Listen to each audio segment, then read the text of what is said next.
Hi everyone, my name is Danielle Williams here with Where Work Begins, and today I want to talk to you about the importance of not only writing down your goals, but making sure that all of your goals are SMART.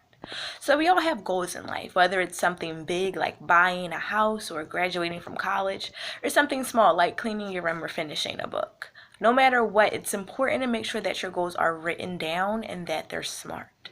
How important is it to make sure that your goals are written down though? Well, two Harvard students did a study of their other graduates. They surveyed everyone in their graduating class. 3% of the graduates had SMART goals that were written down. Another 13% of graduates had SMART goals, but they weren't written down. They just had SMART goals in their head. And then another 84% of graduates just had goals, not really SMART goals. They just knew what they wanted to do in life. Of the 3% of graduates, they came back 10 years later and surveyed everyone again. Of the 3% of graduates who had SMART goals written down, they were making 10 times as much as everyone else in their class. The 13% that had SMART goals in their head were still making twice as much as the rest of the 84% that didn't have SMART goals. So you see, it's super important to help you achieve your goals that they're written down and that they're SMART. So what makes your goal SMART? Well, SMART is actually an acronym. So the first letter stands for specific. So let's give a scenario. Let's say my goal is something small, like to clean my room. To clean your room is not a specific goal, right? Like, are you talking about making your bed, vacuuming, sweeping? Like, what do you mean when you say clean your room? You need to be very specific. So instead of saying cleaning my room, I'm going to say, I'm going to organize my dresser, I'm going to fold all my clothes, I'm going to make my bed, and I'm going to sweep. Those are specific things. Now I know I have the steps of my goal to help me achieve it. The next letter is measurable. So again, to clean my room, like what does that even mean? Like, how do you measure when something is clean?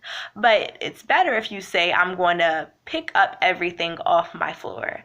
I'm going to make sure there's no trash on my dresser. You can measure those things. You can look at them and say, okay, I can tell that there's no trash here. I can tell that these things are where they're supposed to be.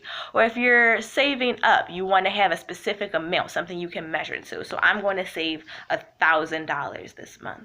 You just want to make sure that's something that you can track how you're achieving your goal. The third letter is attainable. This one's super important. A lot of time we set impossible goals for ourselves, and when we don't achieve them, we're disappointed. Make sure your goal is something that you can actually accomplish. So I'm not going to say, my room is never going to get dirty again. That's not a goal that I can accomplish. But I can say that I'll clean my room once a week to make sure it stays clean. Just make sure that your goal is something that you can actually achieve so that you're not disappointed in yourself. The fourth letter is relevant.